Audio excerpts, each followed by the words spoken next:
Hey there, it's Greg, and welcome back to Shifting Lanes. In today's video, we are going to talk about the KIA Telluride and what you need to know about this hot new SUV before you research it, compare it to others in its class, or buy it. And even if you're not in the market for one, stick around and watch all the way to the end because there's some interesting information I found when researching for this video that you may have never known before. In this video, we'll be going over what to look for on Tellurides, both new and old. Things like some common issues with older models, any major service bulletins, any major recalls, reliability ratings, and what's new for 2022 versus the 2021 model year. If you're here because of this video, please consider watching our other content as well. We make tons of videos at Shifting Lanes on new car reviews, other what to know videos, consumer advice recommendations, and automotive news. If you'd like to see any of those, check the description below for playlists of everything we do, or click the card above for a hand-picked video for you. And don't forget to hit the subscribe button and give this video a thumbs up at the end if you enjoyed it or found it informative. Before we get into it, I want to hear from you.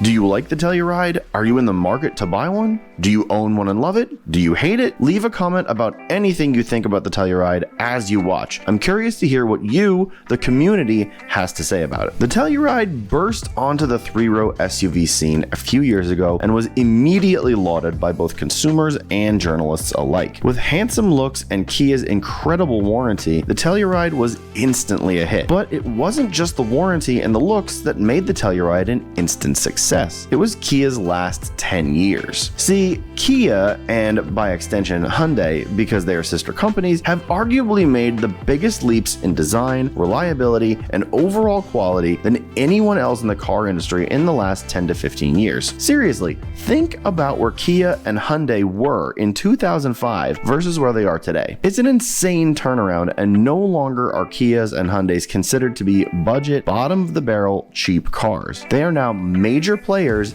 that give the likes of Ford, Chevy, and Toyota a run for their money in certain segments. In fact, the Telluride has year-over-year growth of 68%, which is an insanely high number for any vehicle, let alone a three-row SUV that's basically brand new to market. The Telluride is a vehicle that can absolutely be at the top of its class, and once this video is over, you'll know why. But with any new car, it's bound to have some flaws, right? Well, with that said, let's talk about some common issues with the Telluride, as that's likely what everyone's first search is when shopping for a car. CarComplaints.com is a great resource when looking at complaints and overall issues, and the three top issues they list for the Telluride are engine overheating on the 2020 Telluride with an average cost to fix of not applicable at an average mileage of 1,000 miles. Next, we have rear curtain hooks fall off in the 2020 Telluride with an average cost to fix of NA again at an average mileage of 4,000 miles. And lastly, we have loud thunk during acceleration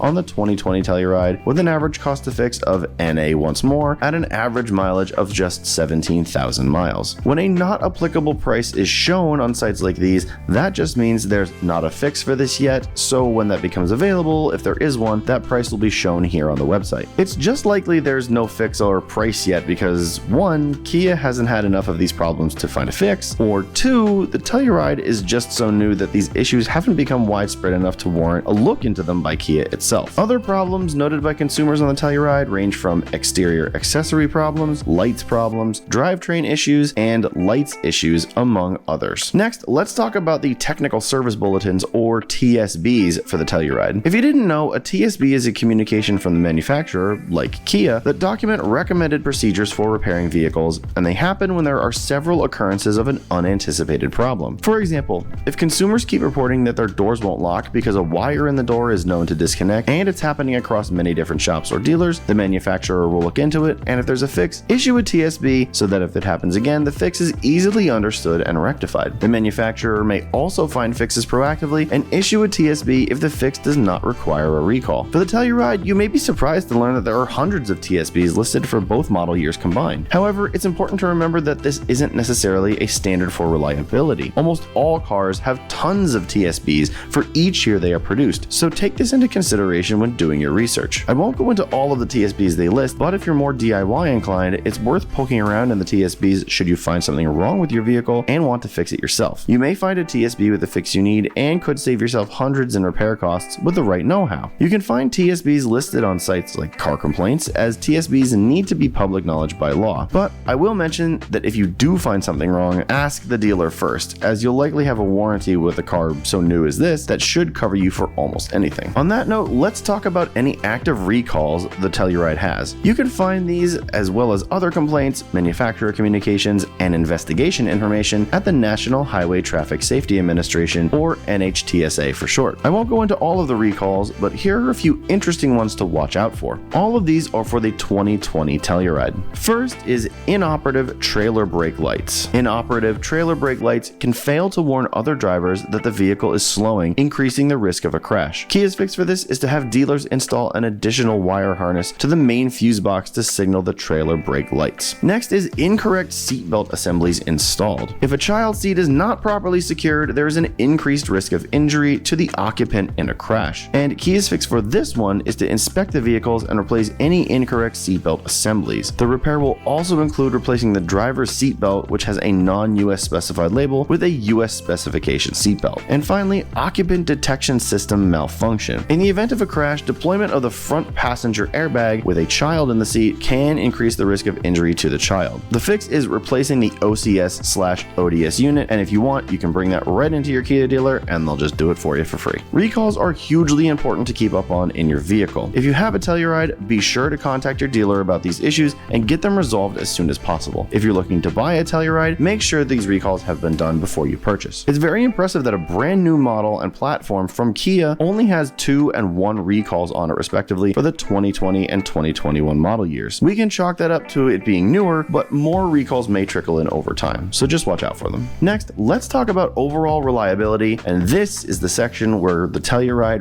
really comes into its own. Consumer Reports ranks the current 2021 Telluride, because the 2022 just came out and they haven't reviewed it yet, as the top choice in the extremely competitive mid-sized 3-row SUV segment with a 96 out of 100. That is about as close to a perfect score as you can humanly get from a major journal or outlet, obviously because it's 96 out of 100. It beats out titans of this segment like the Toyota Highlander, Ford Explorer, Mazda CX-9, and the Honda Pilot, all household names that everyone knows if they're looking in this segment. And it's by a long shot as well in those Consumer Reports rankings. The next best car is the Hyundai Palisade, funny enough, with a score of 84. Car and Driver also has similar ratings, with the Telluride also being number 1 on their list, and if you look around, it's basically at the top of everyone's list. The Telluride is, quite frankly, the best mid-size SUV you can buy right now if you listen to the journalists and media outlets. And honestly, you should, because this segment is jam-packed with great vehicles, so when there's a near unanimous decision across all media on something, especially in the car world where opinions are so numerous, you need to pay attention. This all speaks to what I was talking about earlier and Kia's overall quality, which is still a controversial topic in itself because of Kia's history of not being the most reliable brand out there. That honestly is no more, and badge snobbery around Kias overall should be put to bed completely. With one of the best warranties out there and overall lineup quality near the top of lists again over all segments, Kia should be on your list no matter what segment you're looking to buy in. It's also worth noting at the end of this reliability section that Consumer Reports also gives the Telluride a recommended rating, but that's not surprising at all given what you've already seen and heard in this video. Now on to the 2022 Telluride, because it was literally just announced. And what everyone really needs to know about the Telluride is that it isn't going to be a huge change to what the 2021 was. And that's a really good thing. Kia isn't going to go all out for a mid-cycle refresh for a model in its 3rd year, especially when it's this popular. For 2022, every trim level gets the new Kia branding badge that looks like K backwards N a bit. Just below that badge, you can find a lightly restyled front grille, and you can also find that same badge on the rear liftgate and steering wheel. All trims have the color and finish of the all-wheel drive badge updated, and the V6 emblems and trim have been removed from the rear liftgate. All trims also get added navigation-based smart cruise control, which is just what Kia names their adaptive cruise control system that you'd find in most modern cars at this price point. The LX and and S trims specifically get a new 10.25-inch split screen display, which replaces the old 8-inch screen. The LX and S also get automatic climate control and added highway driving assist. The S specifically will get wireless phone charging. And that's it. Yes, like I said, it's not a lot, but that's really what you need to know. Kia didn't mess with the Telluride, which has been a smash hit for them, and that's a great thing. Lastly, pricing for the 2022 remains similar, with the base model LX front-wheel drive starting at $32,790 and going up to $46,890 for the top-of-the-line SXP trim. The engine also stays the same, with the 3.8-liter GDI V6 that produces 291 horsepower and 262 pound-feet of torque. Fuel economy will be 20 city, 26 highway, and 23 combined for the front-wheel drive versions, while the all-wheel drive versions will have 19 city, 24 highway, and 21 combined. Lastly, with all this being said, do we recommend you go in to buy the Kia Telluride if you've made the decision to purchase? Well, you can pretty much predict what I'm going to say here. That answer is a massive yes, and if you're not looking at one in this class, you're looking in the wrong places. Reliability isn't an issue with Kia's insanely good warranty, so if problems do crop up, you're going to be covered. The Telluride itself is a capable, hot new 3-row SUV, and you should absolutely go check it out if you're looking. I hope that this video does help you in making your buying decision a bit easier or has made you a better informed owner. If you want to follow us outside of YouTube, you can find us at Shifting Lanes on Facebook and Instagram, where we post about the cars we review, our personal cars, and industry news and adventures. Again, my name is Gregson. Thank you so much for watching, and as always, until next time.